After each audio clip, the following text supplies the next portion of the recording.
Hello. Okay. So, welcome to the sixth episode of Let Me Go on a Tangent, my podcast. So excited to be here. That's a lie. I just lied to you. Not that I'm not excited to be here. I'm just eepy. Just a little eepy. But it is currently October 27th, which means spooky month is coming to an unfortunate close. I know, I'm sad about it too. I just wanted to keep the spooky vibes going forever. For me, spooky month lasts until Christmas. So, like, I'm going completely over Thanksgiving because there's no movies about Thanksgiving. It's all Halloween and Christmas. So, it's Halloween until Christmas comes and takes over, which some would argue happens in August because Mariah Carey keeps waking up from her eternal slumber every year, earlier and earlier. And Walmart already has all the Christmas stuff out. You better believe they're going to cash in on that as soon as they can. And it gets earlier every year. Whatever. I digress. My point is, it's the end of official spooky month. So to close out and for Halloween next week, which I think is on a Tuesday. I think it's on Tuesday, yeah. We're going to today talk about the movie Corpse Bride. Now, Corpse Bride is a Leica film. The stop motion company Leica.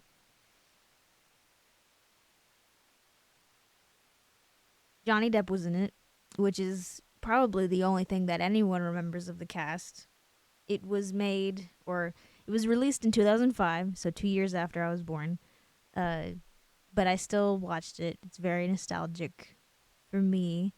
It's one of those movies right next to Nightmare Before Christmas and Halloween Town that was in the repertoire of movies that I would watch as a little baby for Halloween. And I didn't really understand it because as a child you don't really get what marriage is. Like, you get it cuz presumably you have a mom and a dad, or you have a mom or a dad, and you understand, like, you've at least seen the concept of marriage, but the processing and understanding it on a level that an adult would, outside the purview of a 8-year-old, so can only be expected. um but yeah, it was made by Leica, so it's stop motion, naturally. And as we already know from previous episodes, that's kind of my shit. Kind of go crazy. Kind of go stupid, go crazy for stop motion. And this is no different. If you watch it, it's a beautiful film, as most Tim Burton films are as well. Side note, Tim Burton kind of sucks because you always see his name attached to something and it assumed that, like, he's the name, so he's the brain. Like Nightmare Before Christmas. If you don't know, Nightmare Before Christmas has his name attached, but it's much more a project baby of Henry Selick. Yeah, Tim Burton didn't have nearly as much of a hand in that pot as you seem to think it did. And he also had that weird racist interview where he said that he doesn't have people of color or black people in his films because they don't match his aesthetic. Dude, anyone with a pointy face fits your aesthetic. Anyone with a pointy face and bug eyes fits your aesthetic. You're not that special, okay, dude? Anyone who says, like, oh, people of diverse backgrounds just don't fit my style. Okay, get a new one. Ass. That's such a cop out. That's such a, like, art is subjective, and so therefore I can't be criticized. No, you can. You definitely can. It's not. Art, yes, is subjective.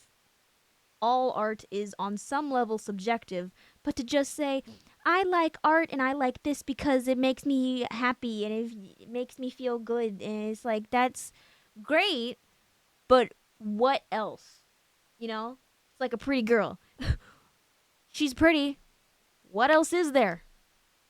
That can't be all that you are. There is subjectivity in an art, but there is also objectivity in that there is a rich history and skills and techniques laws that are there, and even if they are there to be broken, they're still there. You need to learn the rule in order to learn how to break it effectively. Because if you break it for breaking rules' sake, you're not saying anything. I went off on a tangent. The point of the matter is, if you can't draw black people, maybe just start and then you'll get better. Oh my god. And then it's part of your style, idiot. You don't that's such a don't ever say that to me. It's like I can only draw one body type and I can only draw one set of features because it's my style. Get a new one then. Because if you can only represent one type of person, not only is that morally kind of like, ugh, especially on the scale of Tim Burton where you're a household name, like people know you and you have a very big platform, you probably have authority in this industry, in the entertainment industry, you have a duty to not just tell one type of story. What did I say before that?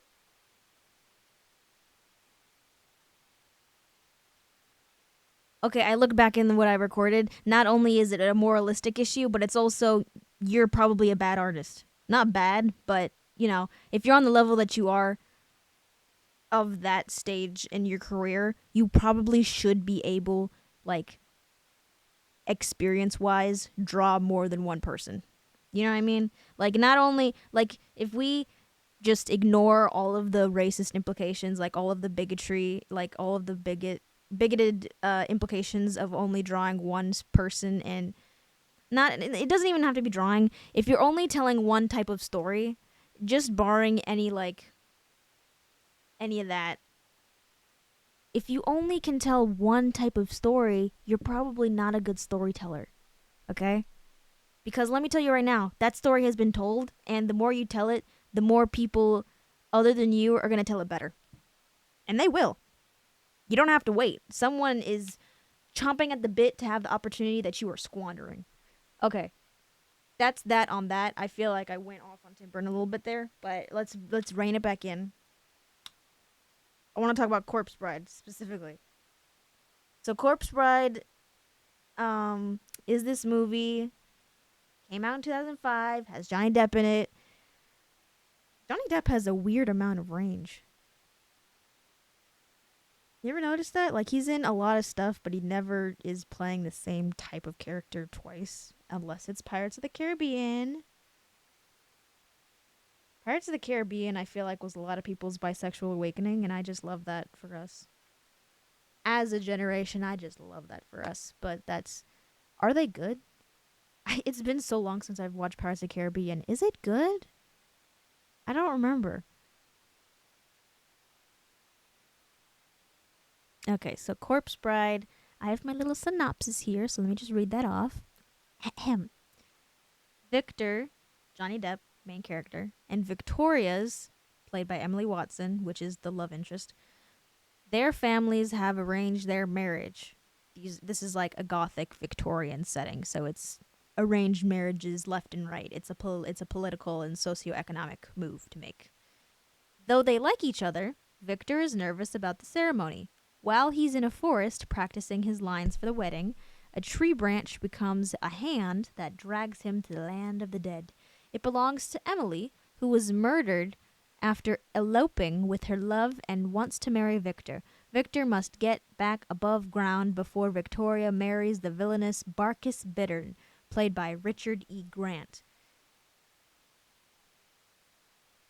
Richard E. Grant. Don't I know him? I know he looks really weird in the movie. Not Richard. Barkis. I'm so bad. I'm so bad with names, specifically like celebrity names. I don't know any of them, and I don't care enough to know any of them. So if it's unless it's like Beyonce or Rihanna, like I know them. Can I name every song in an album? No. It comes on my For You page and I listen to it, I have a little dance, and then I move on. I don't invest in celebrities' time like that to where I put them on a pedestal, so I don't know who any of them are. That is not a flex. It's sometimes a real problem. I don't know who anyone is, and in the film industry and the entertainment industry, I probably should know more than I do. But it's just I can't. I cannot. Same with the news. I probably should be more involved than I am. But like I said, I'm eepy. All right, just a little guy. Is this a baby? Okay, but yeah, that's the basic premise, the overarching, the basic plot of the movie. So to recap, Victor and Victoria, by the way, weird that they have the same name, basically. They're literally the gender bent versions of each other. But maybe that's like they match, so they go well together. It's that funny thing. It reminds me of like uh you know that trend where it's like, are they siblings or are they married? Because some people, I was gonna say straight people, but gay people do this too sometimes, where they'll pick their partner not consciously that match them both in personality and looks. So sometimes they look related, and it's really weird. Um, in relationships, you either pick someone who matches you or someone who is your complete opposite, because sometimes opposites attract, but sometimes it's just nice to have someone who's similar to you.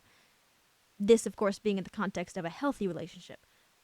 But they're literally they literally match each other so exactly that it's easy to see that they have like just a sweet like schoolyard chemistry sort of, because they are adults, I think. Yeah, they're getting married, so they have to be at least 18.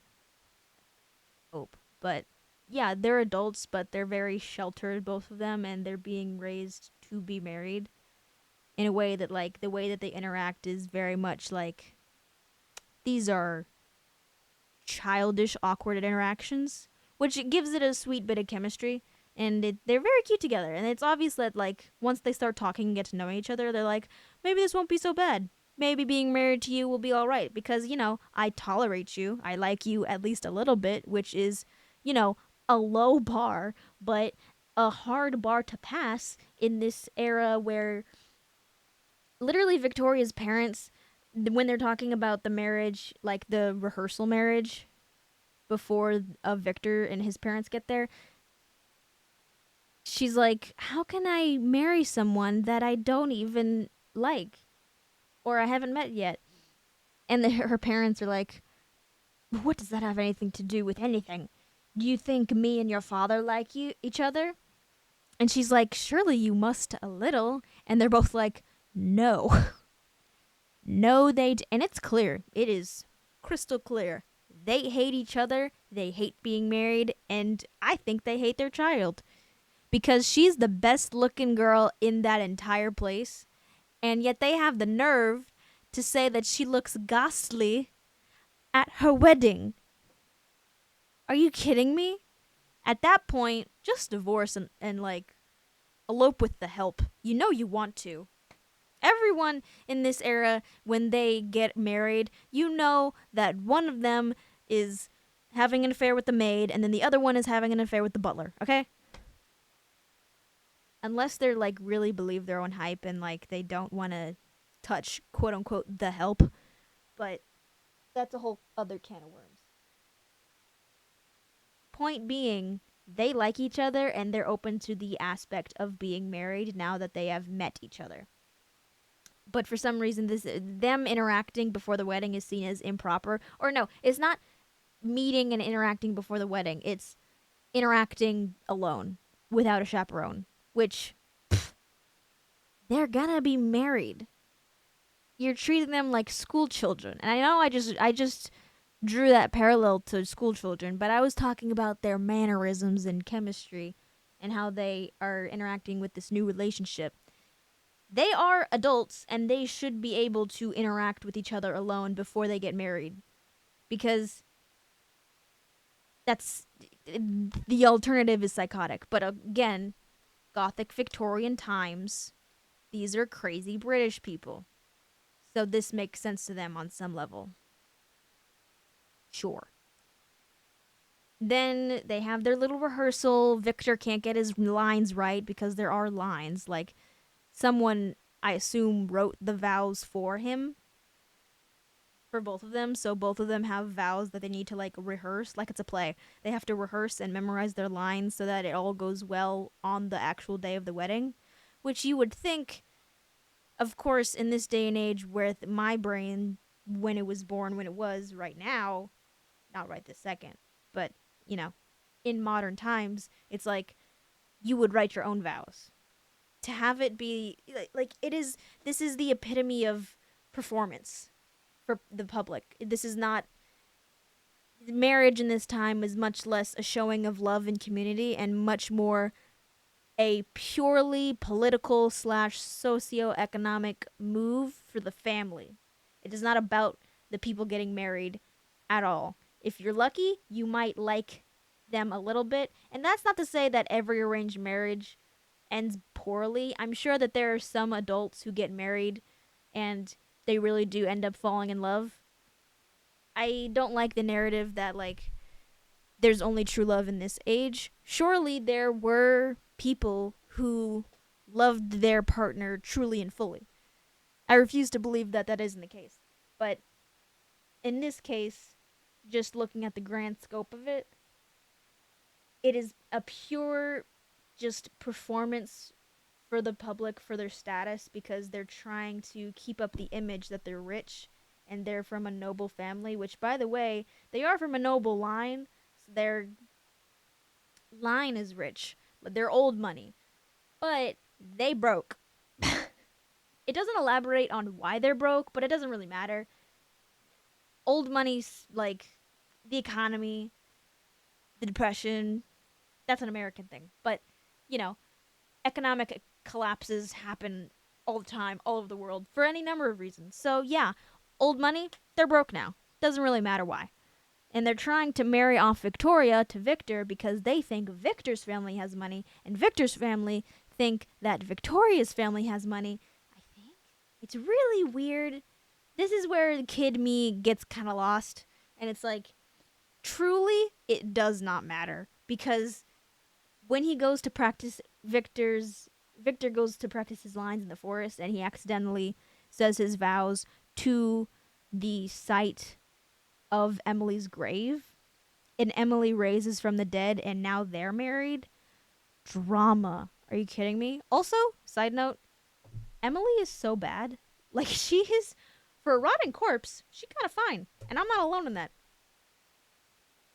I feel like if I was born even 2 decades earlier than I was, you would have the urge to put me in an asylum. That is a non sequitur. But yeah, she died as a bride, so she rises from the dead as a bride, and she hears these vows and assumes that he was talking directly to her, as opposed to just rehearsing lines. And he gets dragged to the land of the dead. They sing a little ditty about Emily's life and the land of the dead, which also, side note, this is a musical. I don't think I mentioned that. This movie, this animated stop motion film, is a musical. We love that. Most of the songs actually are pretty good. Who did the music? Who?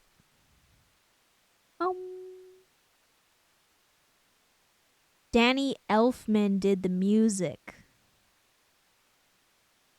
And it seems like him and Tim Burton worked on a lot of different stuff. From the fertile creative... Ew, don't use the word fertile. Do not use the word fertile ever in any context. Disgusting. Anyway, unless you're talking about a Greek goddess, don't talk about fertility. That is gross. But from the creative genius from film composer Danny Elfman comes his imaginative score and songs for Tim Burton's Academy Awards nominee for Best Animated Feature. Answered my question. I don't know why I read his own bio, but whatever. Where was I going with this? Oh, yeah, it's musical. Bottom line, musical. Bangers of songs. Pretty good. I enjoy it. There should be a Broadway musical adaptation. Someone should do that. Not even because I think the story is really good. I think that like the characters are fun to watch and it's very pretty as an animated film, but something like this needs to be stage adapted, and I'm serious. I think I found something on a website that said that some hotel did a stage adaptation, like not a production, but just as like props and sets somewhere in Tehran, which is the capital of Iran.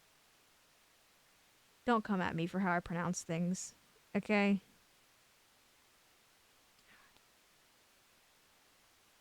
Iran. If you heard that, that was Google Speaks pronouncing it for me. Tehran, which is a city in Iran.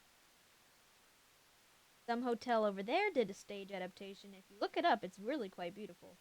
I love what they did with the costumes and the sets because, of course, something that's animated through stop motion is going to look like really not weird. I don't know what word I want to use. It's very otherworldly.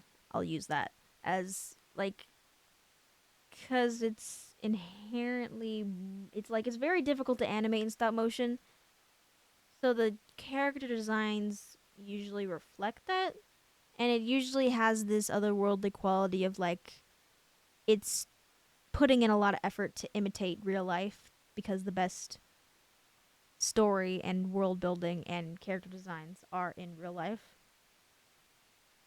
Not a lot of ninjas, but in terms of it's that thing about world building, how if you're trying to world build a story, the thing that experts always say is that you take inspiration from real life because the best example of world building is real life. There's not a better thing to draw inspiration from because this is it because this is the gold standard is real life when it comes to art and world building and stuff.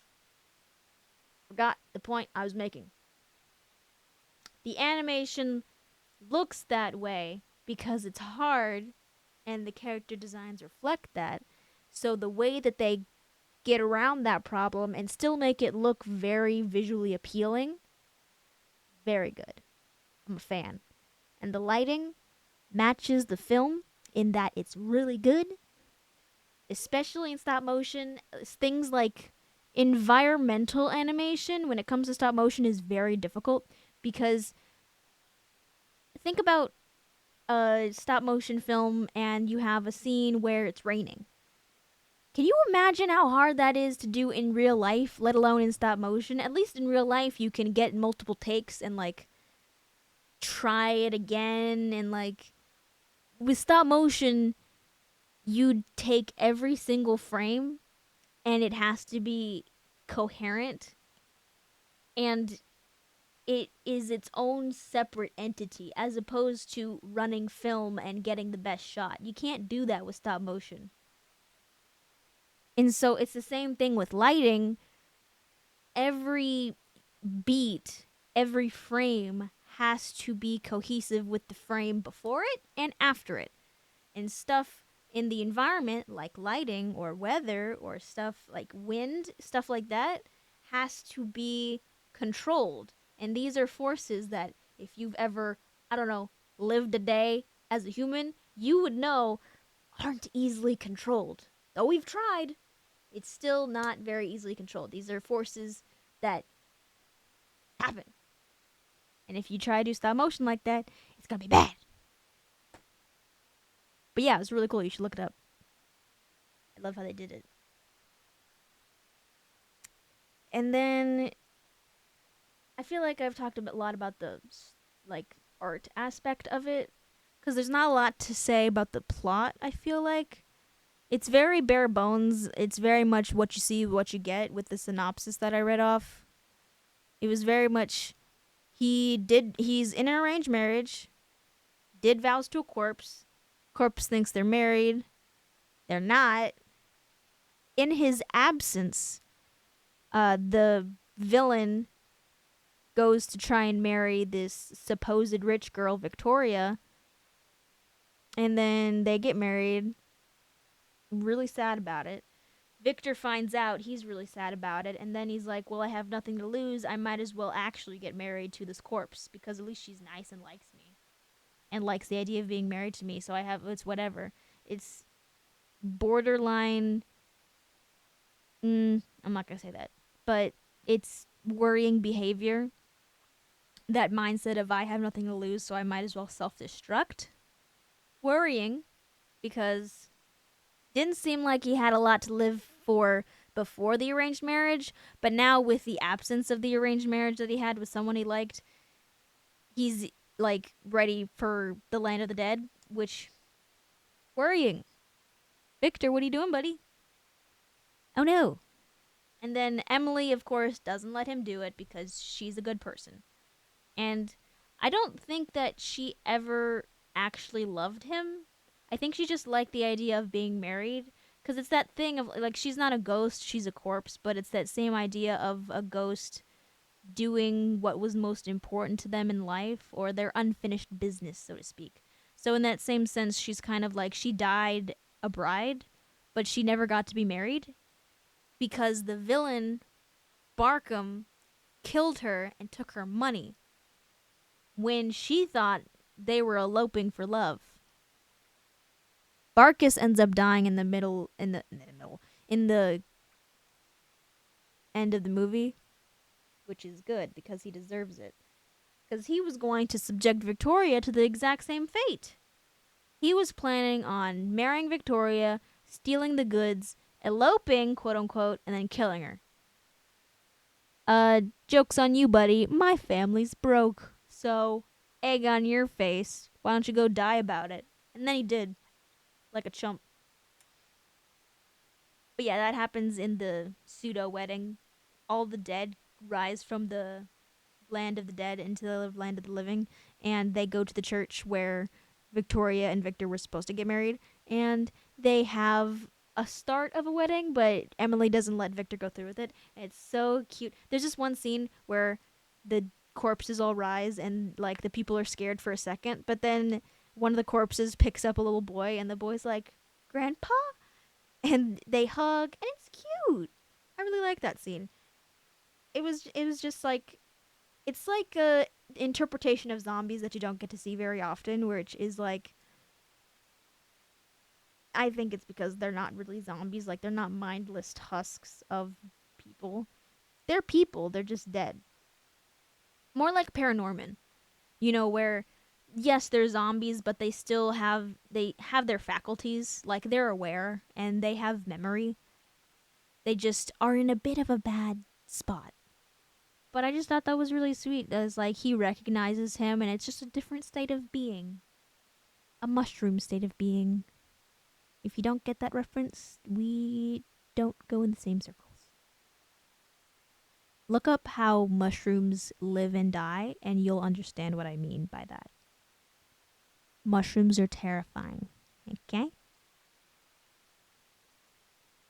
But yeah, the movie ends with Emily avenging her death by killing Barkus and then not letting Victor go through with the marriage for her because it's clear that I don't think he loves Victoria at this point, but he definitely likes and cares about her enough to be like, no, I do want this marriage, and not having this marriage almost made me myself. So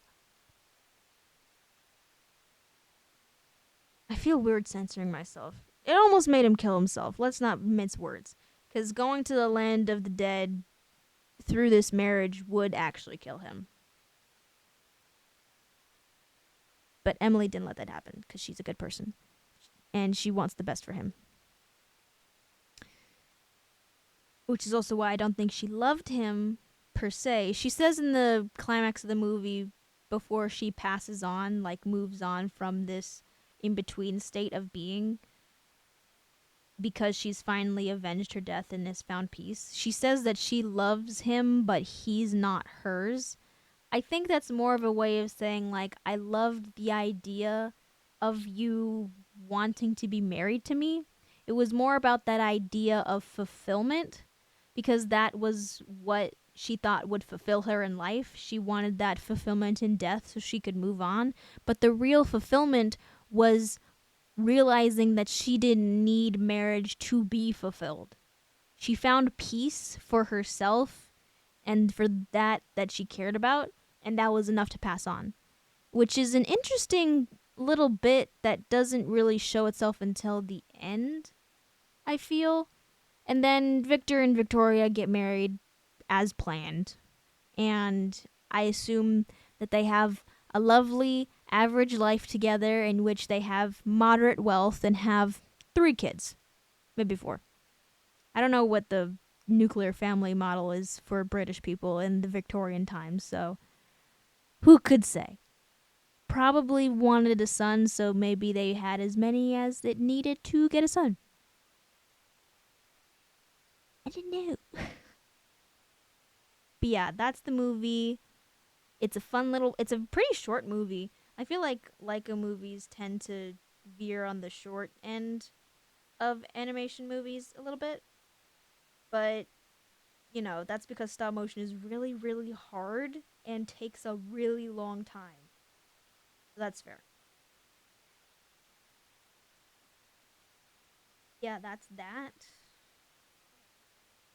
I hit on all the things. I hit on the art things and the thematic, not the themes. I mean, I talked about the theme of like fulfillment in through Emily and her realization of what actually would fulfill her, because you would assume that the goal is moving on, you know? Cuz who likes being undead? I can't imagine. I mean, they have a thriving community down there in the land of the dead, so I don't know. Maybe that's what they want, but the general consensus in undead media is that you don't want to be in the limbo. Okay? So the goal is moving on from this purgatory. So I don't think that would have happened if she did get married to Victor. I think that would have just exasperated the problem. Exasperated? Exasperated? It would have made the problem worse, is what I'm trying to say. I can't say what I'm trying to say. I think you get what I'm trying to say. It just made the problem worse. It would have. But since she realized that's not, it probably is what she wanted, but it's not what she needed, is the difference. So there's that. I think there's an overall kind of commentary on maybe not just the Gothic period of how marriage is perceived and used, but an overall look about how marriage is perceived and used, because I think generally today it is seen as like a union of love, but it started out as a political move for the family, not the individual, and it was also a transaction. It was almost a material transaction of goods and lifelong services through the exchange of the woman who you could, for the sake of this perspective, let's say, we'll say that the woman is providing a material good and service for life, and then the man, the husband, would be providing monetary goods and services to the family, to both families. And then unifying the two families would make both of them stronger through that marriage. But it's a transaction. And I don't think that is how people see it nowadays. That's why the marriage industry is so expensive, because people have been duped into thinking it's romantic. But it comes from a deeply patriarchal and capitalist concept, and it is gross, but also sometimes you just want to wear a pretty dress and get married to the person you love. I get that. It's a whole thing, and no one talks about it. No one talks about it, but it's fun to have something that's small that you can use as a segue into talking about something big, and I think that's what this was for me. And also, similar to Pirates of the Caribbean, a lot of people's bisexual awakening. Victor is 110 pounds soaking wet, and it looks like you could break him like a stick over your knee. And Victoria, she's cute. Everyone's gray. Everyone's very gray, but she's cute. And Emily is blue, but we all went to see Avatar, so James Cameron Avatar. Yeah, we're into blue people. She cute too. That probably explains it. And I think I've teetered on the edge of going into insanity. So I will end this episode here. Hopefully this was a bit more upbeat and more energy, because as you see, we're going into a separate assignment. Going into a new part of the semester. We're trying to finish strong, guys, okay? It's almost the end. It's almost November, which means it's almost December, which means it's almost over. And that might seem like a long time. It is not, I assure you. It is a landslide to get to the end of the year, and you just want to finish that. You want to finish that year strong. You want to finish that semester strong. And it's really hard because no one is working for me. I might cut this. I might not. Because saying I'm going to cut something and not cutting something makes me laugh. I think it's funny. But I don't go to therapy, so I'm just going to tell you what's happening in my life for a minute. I think part of it is my fault, but I'm doing a documentary about diversity in the entertainment industry, specifically theater and film. And I originally was going to have adults speak, experts in their field, specifically about this. But since it's advising season, both of the people I asked said no. So I have a new plan. I'm going to instead ask students who have focused their studies in theater and film, their experience and their opinion. I have to do a little research, get some statistics, ask their view on it, and hopefully get some B-roll footage of some people acting or trying to act, getting taught how to act, and that'll be my B-roll footage. Again, I originally wanted to do an actual production, but, the Opera Follies came and went, and it was already too late, and that was before I even got approved for my idea, so I don't know what I could have done differently.